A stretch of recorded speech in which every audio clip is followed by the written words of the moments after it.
That boy who used to spend days in the garage with only his imagination and a couple hand tools has gotten lost in the grind of the real world. I think it's time we find him. After last week's build, I needed a win. Badly. So I went back to the basics. The lowly, simple 2x4. Construction lumber at its finest. In fact, I'm not even going to do that much with it. I'm going to try to keep it as simple as I can. Keep it looking like this. But then I started thinking, yeah, I know. I probably should have stopped right then and there. But could I make it look modern? Not fine woodworking. Not by any means. But not rustic. And no golden oak stain? So here I am, the lowly 2x4 used for construction, and yet made from the junk of the tree, the pith. That center that cracks, twists, and turns, and is seldom straight, but yet we love it. Why? I have no idea. Because it's sturdy, cheap, accessible? I don't know. But it calls to me. And if it calls to you, reaching out in your dreams, then hit that subscribe because you're in the right place. Now, I have a lot of 2x4 scraps, 36 to 40 inches. So I'm in luck. And I'm going to recycle them, which is a good thing. And honestly, my favorite way to build, working around the defect or working the defect into the wood.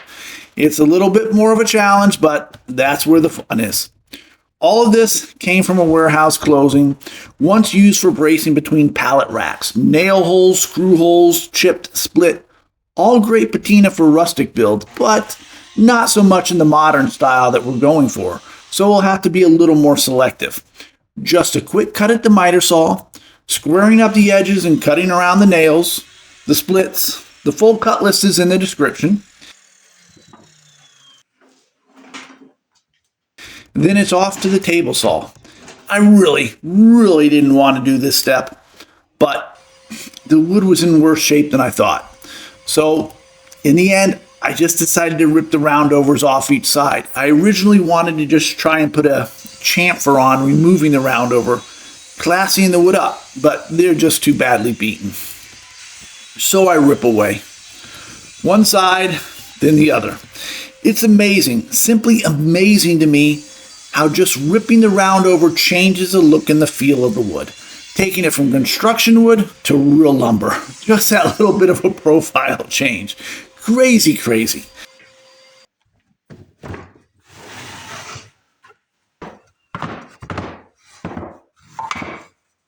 Now, I had a few designs I was toying with. Butt joints on top, butt joint on bottom, lower brace under or in between the uprights. In the end, I decided on this format. I wanted a miter on top to make the seams look sharp and no visible end grain.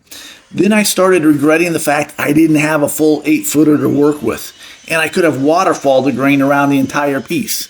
Yeah, that's going to haunt me. We'll save that one for the next one.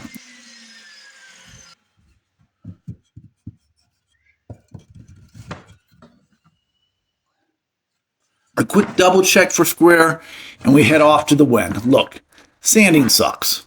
No ifs, and, ors, or buts about it. But, well, all right, there is one but.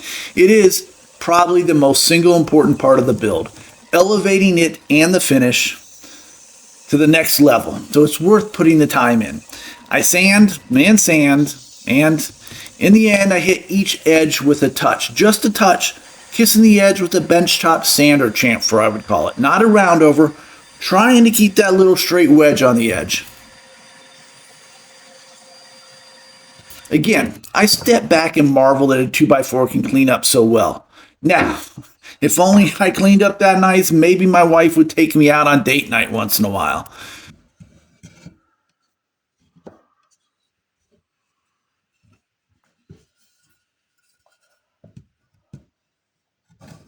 So, today, I'm breaking in a new little powered drill driver from DCA, today's video sponsor. And it's small, which, if it works, is a really good thing, as it'll fit in tighter areas. Small, light, and tight. Great fit in the hand, and the battery, it clicks in so nice. A really, truly satisfying click in place.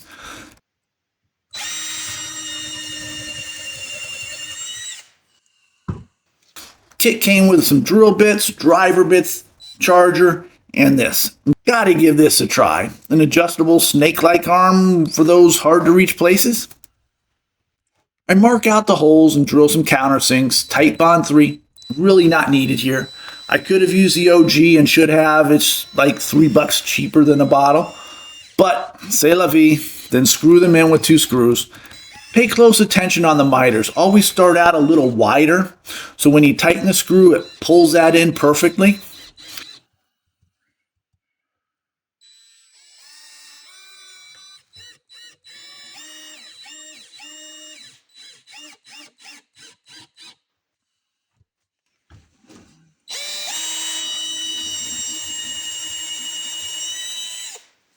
I measure up 17.5 inches from the bottom and lay out the brace. I measure up 17.5 inches from the bottom and lay out the brace. With 2x4s on top, it'll bring the bench seat to a total of 19 inches, smack dab in that middle of that 18 to 20 inch sweet spot. Glue and screw. More glue in the holes and a dowel.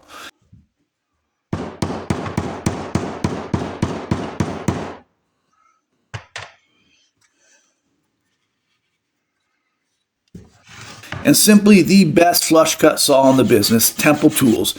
The kerf on this is so thin. It's amazing.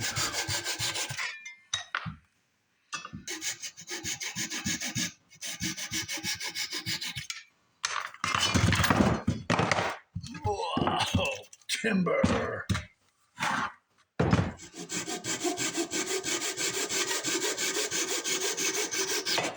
All dried up and nowhere to go but back to the shop. For what else? More sanding, and then more running the grit gambit, 120, 150, and 220. Careful to stay away from the edges. I want them as crisp as I can get them without pulling splinters from my flesh. For me, when I think modern, I think sleek, I think geometric, sharp lines, simplistic, and for the wood, I think black. I'm just going black acrylic, with a touch of water in it, almost like dye, soaking into the wood, allowing a touch of the grain to show through, but still giving us that deep, dark, ebony look.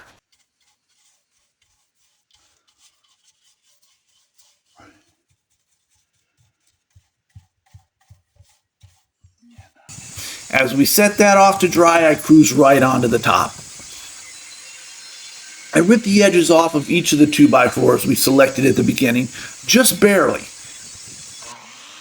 I cut them the size of scar, then sand them all again, first at the bench top, then the orbital. Don't skimp. This is probably the last place you would want splinters, or at least one of them. For assembly, it really truly can't be any easier. Flip it upside down, find some spacers to hold the bench top tight to the brace. I chose to have a little overhang on the outside of the bench. I thought it balanced it out perfectly. Then just screw it from the bottom, right into the top. You can use glue or just screw. Well, pre-drill first. The last thing you want is splitting at this point. I've done that far too many times. And the drill driver, DCA, I'm impressed. Light, small, and solid. All the countersinks, the drilling, the screwing, and not even one notch used on the battery. And I can't wait to see more of the 20-volt line.